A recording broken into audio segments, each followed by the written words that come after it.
Hi guys, welcome back.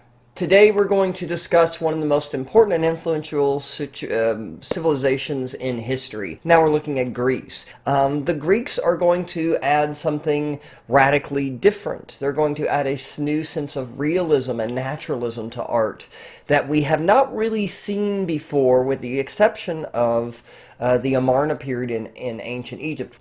Greece is a peninsula, basically. It is the Peloponnesian Peninsula, because the Greeks are not related to the Mycenaeans or the Minoans who dominated this area before, up around into around the 12th, 13th centuries BCE. Instead, well, we don't really know where the Greeks came from. There are some who say they came from Macedonia, some who say they came from Turkey. But what we do know is that after the sort of last great Mycenaean cities ultimately fell, that eventually the Greeks moved in and started to set up their own culture. We call this period, I should say, the Dark Ages, because it is in this period we see the previous civilizations kind of lose their power, and this new younger civilization, the Greeks, begin to establish power. But they are not nearly as advanced in terms of technology, in terms of architecture, in terms of civilization, as the previous cultures who were here on the Greek peninsula.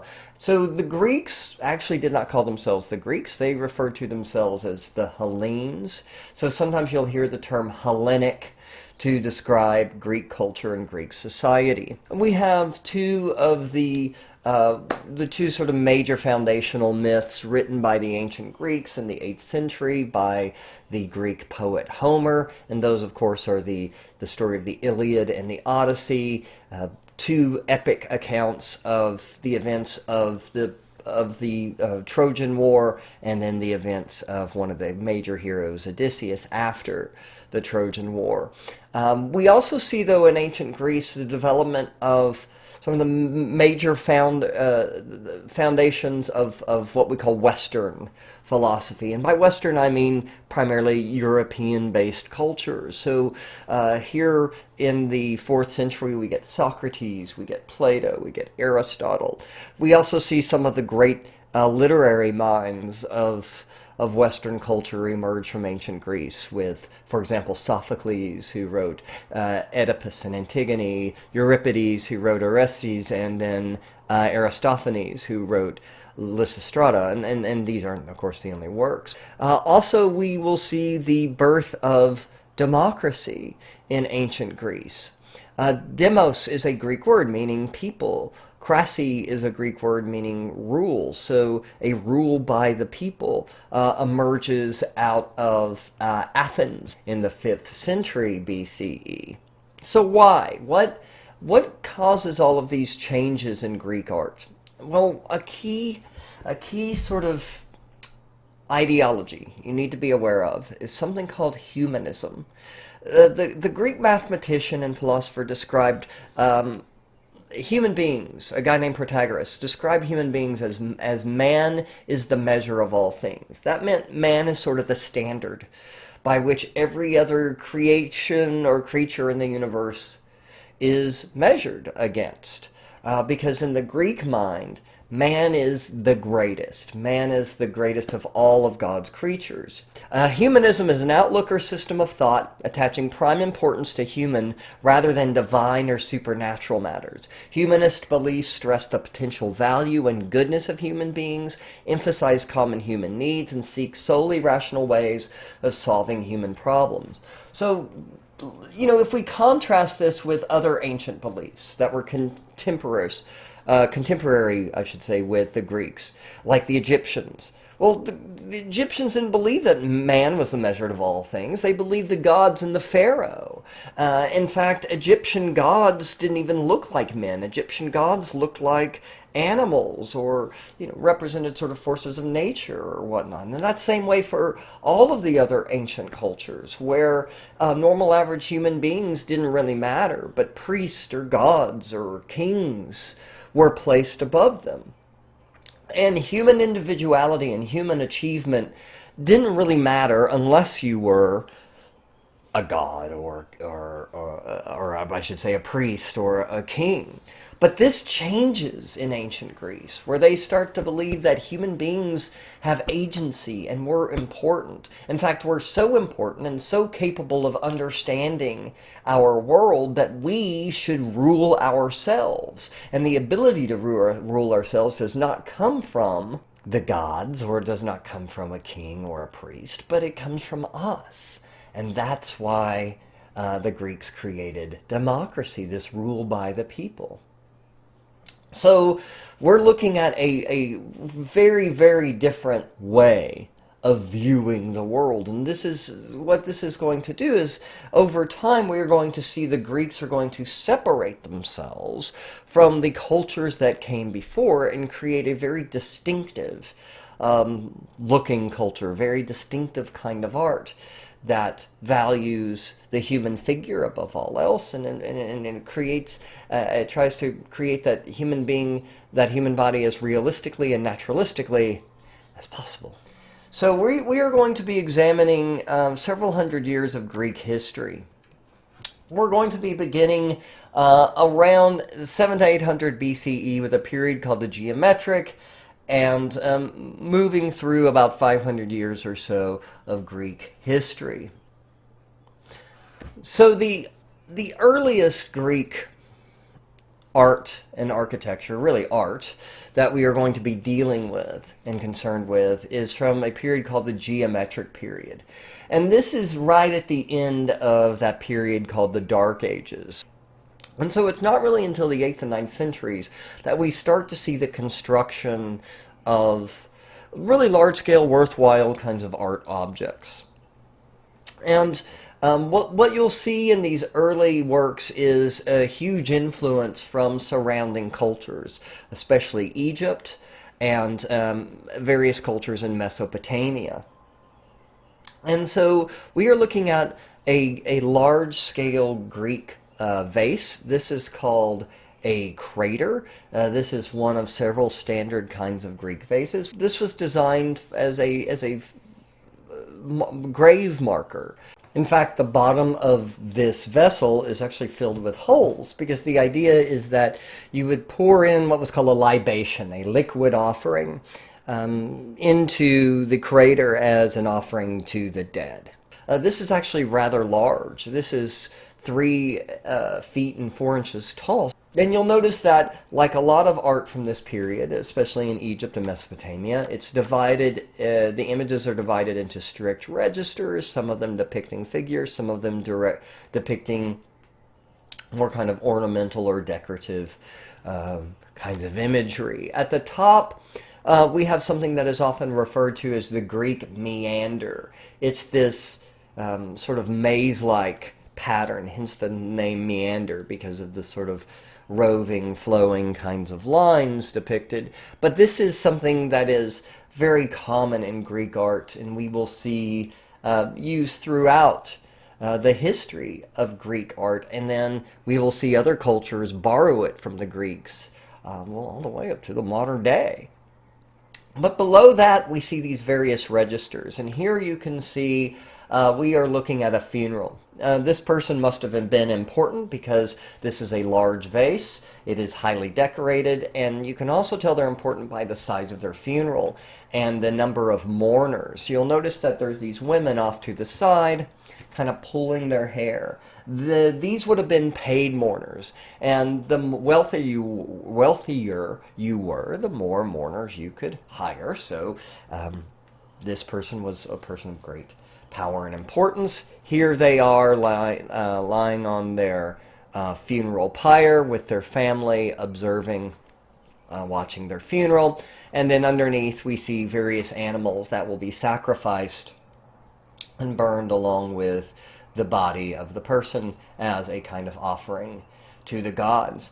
Now you'll notice that why do we call this, why do we call this the geometric period? Well, because of the prevalence of geometric shapes and forms, of course. You can see that in the meander patterns, you can see that in this sort of zigzag chevron pattern here, or the checkerboard pattern above the funeral pyre, but even in the bodies of the the mourners themselves, these triangular shapes and these circular shapes. This, of course, is the influence here is probably from the Cycladic culture, which had been established previously in this area, but also there's certainly influences from Mesopotamian culture with these kind of triangular geometric figures going all the way back to ancient Sumer.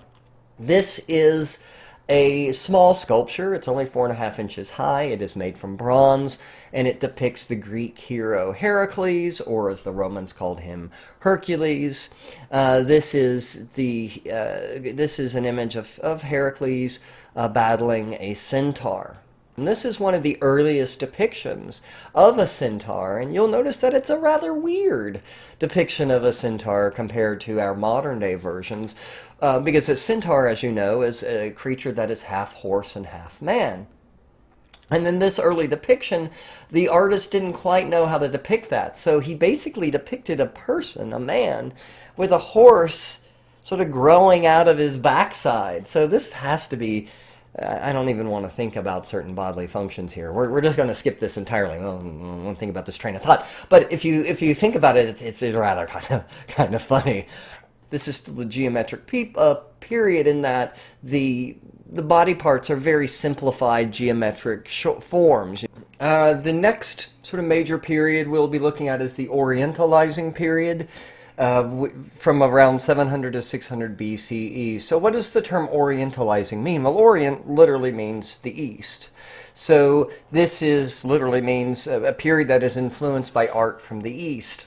Now, what does that mean? Well, that means Mesopotamia and Egypt. But what we see in the orientalizing period is as the Greeks become better artists and are better able to copy what's around them, we start to see this influence become more evident. And we can especially see that in what is called the Mantiklos Apollo. This is a small 8-inch figure that is obviously influenced heavily by both sort of Mesopotamian and Egyptian art. In fact, you can see very clearly in our Egyptian statue here the similarities in hairstyles and even the position of the legs with that Egyptian hokey pokey and that 1 foot forward. We know this is Apollo because there is actually writing on the legs of this statue that say, "Mantiklos dedicated me as a tithe through the far shooting Lord of the silver bow. You, Phoebos, Apollo, might give some pleasing favor in return." So this is some sort of votive figure like we've seen before. We can see a continuation of the geometric period's fascination with registers, but also if you look closely, you can see various creatures, often hybrid creatures. Where have we seen these kinds of powerful creatures before? Mesopotamia and Egypt, you get it, right? There are still remnants of geometric forms, especially down here at the base with the use of the stripes and the triangles. But otherwise, we have a very different approach in the orientalizing period. We have a sort of less order. We have we still have those registers, but within those registers, there's a more chaotic kind of composition, not only with these sort of closely spaced animals, but also with the use of what are called rosettes. If you want to know if you're looking at a vase painting from the orientalizing period of ancient Greece, then just look for the rosettes. Here is a sculpture from the orientalizing period, or what is sometimes referred to as the Daedalic. Daedalus comes from the myth of the Minotaur. He was a great sculptor. He built the maze that the Minotaur resided in. But the early Greeks sort of credited Daedalus with building pretty much any old great thing that they kind of stumbled upon. So we use this term to describe the kind of monumental architecture and art of the orientalizing period. And by this time, the interaction between Greece and Egypt especially was quite active. Part of this had to do with the Greeks setting up a colony in Egypt at a place called Naucratis. But this influence between Greece and Egypt had really been going on for centuries at this point. Egypt was already a culture that was 2,500 years old. They were ancient to the ancient Greeks, and so the Greeks had a lot to learn from their much more established and older neighbors. The earliest Greek statues from the orientalizing and earlier orientalizing geometric periods tend to be rather small. We're talking about inches. This is a matter of feet, but it's still relatively small. We don't know if this represents a priestess or a goddess. We're not really sure. But it is very typical of this period. Obviously, the influence of Egypt is still very strong. We can tell by the woman's hairstyle. We can tell by the way she's dressed and other aspects. Now we move from the orientalizing into the archaic. And it is really the archaic period where Greek art starts to take on its own distinctive style. But it is here that we start to see the creation of what we call chorus figures, or plural would be choroi. Chorus means boy, and these figures, these chorus figures, were kind of generic statues. They could be used as grave markers, they could be used at temples, they could be used at memorials. They were kind of a generic statue of a nude male figure. And choroi are a kind of standardized archaic Greek statue that was derived heavily from Egyptian statues. But there's really two major key differences here. First of all, the use of negative space, the empty space between the chorus figure's arms and the nudity.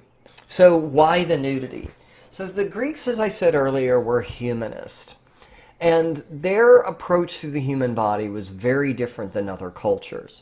They wanted to glorify the human body. In fact, the Greeks felt that the human body was perfect, that the human body was designed and modeled after the bodies of the gods. In fact, we pretty much looked and acted like the gods. The big difference is we were just smaller and weaker.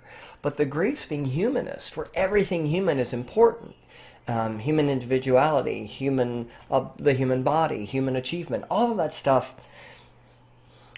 The need to create realistic human beings starts to become very, very important to the Greeks, and the need to show off that perfect human body becomes very, very important to the Greeks. Now, if you look at the face, you'll notice the faces are still rather generic, and in many ways less realistic than Egyptian figures. But if we start to look at the body in the archaic period, in the archaic Greek art, we start to see the Greeks are really, really, really beginning to show a veracity, a verisimilitude, a truthfulness, there's the word most people know, a truthfulness to the human form. And they really start looking below the skin and start to examine the musculature underneath. Now, the Greeks are just learning as artists, and they're just learning to make art look as realistic as possible. So they don't quite get it right. There's sort of a generic quality to the forms here, this rather generic chest and this rather generic sort of rib cage where it meets the abdomen. But they're beginning to learn, and they're becoming better and better and better. In fact, when we look at a work of art that is made just a few decades later, in fact, two works of art made just a few decades later, we start to see the art become more and more realistic. If you look at the image on the left, Moscophorus, or you'll be able to pronounce it more easily as the calf bearer, carrying a calf for sacrifice for a god. And you can see, especially here in the abdomen, the Greek artists have become quite adept at creating realistic or fairly realistic looking musculature. We can also see that in the Anavaisos chorus figure over here on the right. We can see, especially with the torso, an incredibly realistic depictions of muscles here. The legs look a little more generic and are a little out of proportion with the rest of the body, but still the Greeks are learning. If you look at the faces of both of these figures, you'll notice something very distinctive to the Greek archaic sculpture, and that is what we call the archaic smile. It's this rather goofy smile.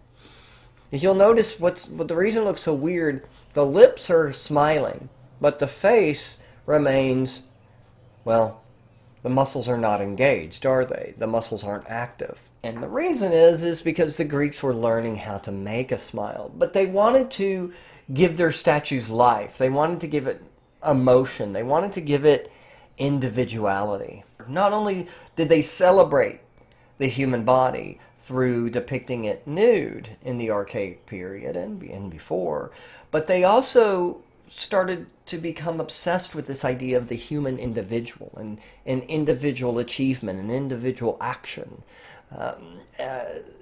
For the Greeks, individuality was central to their belief that we are given this incredible gift by the gods, the gift of being human.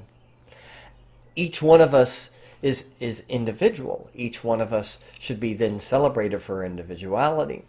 But also, it goes beyond that, because the Greeks did believe that being human was a gift. And you'll notice in these archaic statues and after that the sculptures are all perfect. They're beautiful. The figures look athletic and strong and agile and perfect. And the reason for this is because the Greeks associated beauty, physical beauty, with morality. So in other words, for the Greeks, if you looked good, you were good. But why? And this goes back to humanism. And the answer is, the Greeks believed that if you bettered yourself, then that was a sign of a strength of character, because they believed that self-improvement was a moral obligation. If the gods gave us this incredible gift of being human, one of our characteristics, one of humanity's characteristics, is our ability to improve ourselves. Well, if that ability to improve ourselves is a divine gift, we would be basically spitting in the faces of the gods if we did not better ourselves, if we did not improve ourselves physically and mentally. And if we improve ourselves physically and mentally, we improve ourselves morally. And so that's why all Greek sculptures look like superheroes, because it is about the potential we all have to become great. That is the gift from the gods, is this incredible gift of being human and the ability to better ourselves. And if we squander that gift, then that is an immoral action. So let's look at the female version of the chorus figure, and this is the chore, or plural chorai. And you'll notice something distinctly different, besides this is a woman, is that she's clothed. And in fact, throughout the archaic and most of the classical period, women were depicted wearing clothes. Because when the Greeks say, the Greek humanism says that man is the measure of all things, and they literally meant men, unfortunately. And their main function in ancient Greece was to carry on the family line. The way women treated were different between different, Greek cities, and it varied throughout time. But it is important to understand that Greek women weren't treated with a lot of respect. They were often treated as property, and in fact, at certain periods in Greek history, women were more or less confined to the house. So usually we see these chore figures typically are clothed. You'll notice that they're missing an arm. There's been arguments about what exactly the figure was holding. Some think that these were figures located near temples, and they were located near temples, but their arms were held out like this, where you could make an offering and put it in their hand, or maybe a pot or a vase they were holding, or maybe they were holding some sort of weapon. We don't know. It kind of depends on who these statues were depicting. Are we looking at a priestess? Are we looking at a goddess? But one thing I want you to know is that they were painted. In fact, all Greek sculpture would have been painted. Chorus and chore figures would have been painted. In fact, our view of the ancient Greek world is pretty much completely wrong if you only rely on movies and really a lot of history books written up until just very recently. And there's a lot of reasons for this. Some people mistook the paint for dirt, but in really most cases, early archaeologists understood that the dirt on the sculpture was actually paint, but there was a literal whitewashing of history. On one level, people just felt that these sculptures looked better all white. And then, of course, we get into the sort of icky territory that some historians wanted them to look white. If we look closely, you'll also notice that archaic smile. In fact, I think this is one of the best examples. One thing I did forget to point out, in the archaic, you'll also notice these rather bulging eyes. The Greeks once again, were trying to create this feeling of life, of emotion, of individuality. And they didn't quite get it right. They overemphasize the eyes, and they kind of look like they're about to pop out of the heads on these archaic sculptures. This is a typical layout, a typical plan of a Greek temple, or what we call a peripteral, or you'll sometimes hear the term peristyle temple. Peri means around. A peristyle, or a peripteral temple, has a row of columns, or a colonnade, surrounding the perimeter of the temple. Typical Greek temples are rectangular in shape, with a sort of outer walkway area surrounded by a colonnade. This area is called the stylobate. The interior portion is divided of 3 distinct parts, and these temples were each dedicated to one of the primary gods or goddesses. The facades of the temples basically come in 2 distinct styles, the Doric and Ionic. The Doric is the older of the two and originates on the Greek mainland, where the Ionic style comes from the island of Ionia. So at the top, we have the pediment, and this is the triangular type structure that sits right under the roof. And then below that we have this major area called the entablature, which is made up of 3 distinct parts: the cornice, the frieze, and the architrave. The frieze itself is made up of 2 smaller sections in the Doric, and that is the triglyph and the metope. Triglyph literally means 3 marks, and so we see 3 marks, and the metope is just a square. Now, in most Greek sculpture, this will not be blank, but instead there will be relief sculpture carved into these metope areas. But the early Greek temples were made out of wood, and the wooden beams that supported the roof, the ends of them would sort of stick out. And so this triglyph is kind of an imitation of the wood grain at the end of a large beam. You'll notice in the Ionic order that this frieze does not have triglyphs or metopes. It's just one empty frieze, but of course there would have been sculpture here. And then we have the columns. The column is made up of basically the capital, the top of the column, and then the shaft. The Doric column is very simple and plain, whereas the Ionic column has these volutes, and I do want you to know that word, volute. This curlicue shape, basically. This is the Temple of Hera 1. This is at found in Italy, at a Greek colony in Italy called Paestum. This is fairly typical of an early Greek Doric peristyle or peripteral temple. We have the Doric capitals. You'll notice that the building seems rather squat. This is typical of Doric architecture. There's a sort of squatness to it. The columns almost appear kind of squished. In fact, they almost seem to bulge out in the middle. There's a word for this. It's called entasis, E-N-T-A-S-I-S, and it's this sort of bulging in the middle of the column.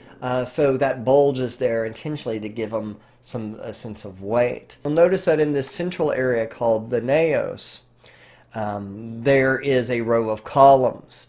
Once again, probably came out of trepidation, worry from the engineers who didn't think that the ceiling would be able to support itself, so they built this extra row of columns.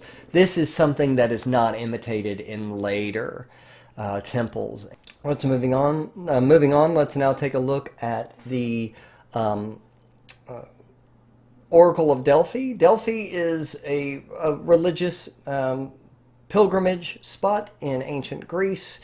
There was a woman called the Oracle of Delphi who would stand over these cracks, these fissures in the ground where basically sulfuric gas would kind of come up. But it was believed that this gas contained messages from the god Apollo, and that the priestess would inhale these fumes and have these visions and predict the futures of people, of cities. Many of the Greek city-states, because Greece was divided into a bunch of individual city-states like Athens and Sparta, etc., each had their own temple or treasury, and treasuries would contain sacred items and artifacts at the Temple of Delphi. And I wanted to look very briefly at the Siphnian treasury, which is a small archaic treasury. The columns here are rather interesting. These are what we call caryatids. Caryatids are columns that look like people, in this case women. These are very typical of the sort of chore figures, or the chorai figures. You'll notice that they would have been painted, and all of the sculpture in the friezes also would have been painted. And here you can really start to see in this image of this myth about Apollo and Artemis fighting some giants. Gigantomachy is a battle with the giants. But look at the realism here. Look at what the Greeks are doing that other cultures really didn't do. In ancient Egypt or other areas of the ancient Mesopotamia or the Near East, basically the figures are all separate. They don't overlap. But what we're starting to see here is a much more realistic depiction of space. And we start to see figures overlapping each other. We also are starting to see a movement away from, of course, the composite figure, and although we still get a little bit of that front torso facing us and the legs sideways in Egyptian style with this figure here, but in many of the figures we see a lot more realistic kind of profile sort of view where the body is shown completely in profile. So let's look at some Greek pottery, which is going to be our major source of Greek painting. Most Greek painting hasn't survived. Except from what is found on pottery. And pottery starts to become a major export of Greek culture. In fact, the Greeks started to become known in the Archaic period for their pottery. In fact, what is known as Attic pottery, which is basically the area around Athens, became known for its exceptional quality. The image on the left is an archaic crater. But if we look closely, you can see that it's divided into a series of registers, just like geometric and orientalizing period is. But you'll notice that there is more realism in the figures depicted within the registers. This is a technique that is known as the black figure technique. It is a technique that involves painting an image on the side of the vessel using a kind of a watered down clay called slip, S-L-I-P. And the slip and the vessel are then put into a kiln. And basically kilns are super hot ovens. At this time, kilns were wood-fired kilns. And the Greeks became really, really good at firing the kiln in a way with just enough smoke that the smoke would adhere and attach to the image painted in slip. There were various configurations of these vases, but there's four I want you to be familiar with. The most common, or one of the most common, is called the amphora. And there's variations on the amphora, but the amphora is basically a kind of a teardrop shaped, or you can almost think of it kind of as a part of a bowling pin shaped kind of vessel with two handles at the neck. And this was mainly used for shipping, and these were very common. These are sort of like the milk crates of their day. A crater is a vessel that was used for mixing wine. Greeks generally drank wine that was diluted with water. Fresh water was scarce in the ancient world, so many ancient cultures mixed their waters with alcohol as a way of cleaning the water. It was often more of a kind of a household sort of vase. A lekythos was used for oils. It was used for things like perfumes and other kind of household things, but it was also associated with oils used in religious practices and in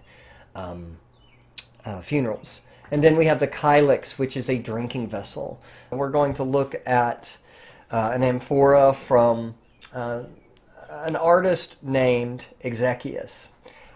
So the Greeks were the first culture, at least in the Mediterranean area, to whose the names of the artist of various art objects we consistently were used consistently, because the Greeks valued the contribution of the artist. Why did the Greeks value the contribution of the artist? Because the Greeks were humanist and they cared about human achievement and the recognition of human achievement and human individuality. And so with these Greek pots, they were typically signed by both the potter and the artist. In fact, the potter was actually held in higher esteem in ancient Greece than the painter was. But the painter of this is a guy named Exekias. And Exekias is he is the most important early Greek artist. He's the most important early Greek vase painter. He was a master of this black figure technique. And if you look in the details, for example, of the cloaks of these figures, you can really see his skill come to life. You'll notice that the figures themselves are blown up on a scale that earlier Greek pottery just didn't do. Instead of having a bunch of little registers, we've gone widescreen, right? And the artist has zoomed in on the action because the artist wants to show us the human interaction of these two figures. And for me, if you really want to understand Greek art and how it differs from the art of other places in the ancient world, this is a great place to start. Because what we are looking at here is not just an image of activities. This isn't just, images of a battle or a funeral. But this is actually a moment from literature. This is a moment from the story of the Iliad. And of course, that story by the poet Homer tells the story of the Trojan War. And one of the great heroes on the Greek side is, of course, the mythical hero Achilles. A little lesser known, but still very important, is another Greek hero named Ajax. And what the artist is showing us here is a moment from the story of the Iliad where these two friends and also rivals are taking a break. And Achilles and Ajax, who have been fighting this decades-long war at this point, for them almost this war is like a job. It is this really hard, horrible job, but a job that they wake up and they go to days and days and days and days, year after year of endless fighting. And what Exekias is giving us is a little moment of reprieve, a very human, intimate moment between these two friends who admired each other, but also often were at odds with each other because they both wanted to be the big hero. And Achilles often stole the spotlight from Ajax. And we can see even in this game of checkers, or of draughts that they're playing, but it's basically an early version of checkers, that Achilles is winning. He's calling out Tessara, which means 4, over 3 points, which Ajax has. But it's in the details that this image really comes to life. While the figures are still somewhat unrealistic with their composite figure and their eyes kind of stuck on the side of their head, there's so much that is realistic about this. And a lot of it has to do with their actions. First of all, notice how these two soldiers, even though they're basically taking a break to play a game, are still holding on to their spears. Also, you'll notice that their shields are just right behind them, so they can be grabbed at a moment's notice. And while Ajax's helmet rests on his shield, you can see Achilles has just propped his up on top of his head, this very casual sort of way. with the idea that at any moment's notice they will be called back to the war and they have to go back and fight. And it's a very sort of sweet moment between friends, you know, this kind of these two bros sort of bonding and hanging out, and what are otherwise really harsh and horrible conditions of sort of constant warfare. And there's an even more poignancy here in the fact that we know that later on in the story, Achilles and Ajax will both die. Achilles first, and then Ajax will commit suicide because he had claim to Achilles' armor and it was taken by somebody else, and he feels slighted. He's also despondent sort of at the death of his friend, and he ends up killing himself. In fact, that scene is shown on the other side of the pot. And Ajax kills himself by sticking his sword in the sand and then falling on top of it. We can see him pushing the sword in the sand here. So this is rather poignant. On one side, we have this rather happy image of these two dudes, these two friends, sort of bonding and communing with each other. And on the other side, we're reminded of the tragedy that will befall both of these men. And there's a sadness, a poignancy here, a humanness. This is an image from war, one of the great stories about war, but it's not an image about heroism or victory or strength in battle. It's not about great achievements. But what this is about is a very normal, almost unimportant, boring, everyday kind of human event. Two guys playing a board game with each other. And it is in this image, I think, that we really can, I think we can really understand what Greek art is about. And this real idea of human individuality. And this focus on human interaction, no matter how mundane, how boring, how seemingly pointless, the artist is focusing on this as if it is the most important thing in the world. In fact, he's gotten rid of any other distractions, any other registers, any other sort of noise that gets in the way, so we can focus on this sweet personal moment between these two friendly rivals. That's what Greek art is about. My dog is scratching over here. We see a technique called the red figure, which is much more difficult to do than the black figure because it uses a sort of a reverse of, instead of a black figure on a black background, we often see a red or a tan or a white figure, depending on the skin color of the person, on a red background. This requires it's a much more difficult technique to do. Sometimes artists wanted to show off their ability to do both techniques, the black and the red.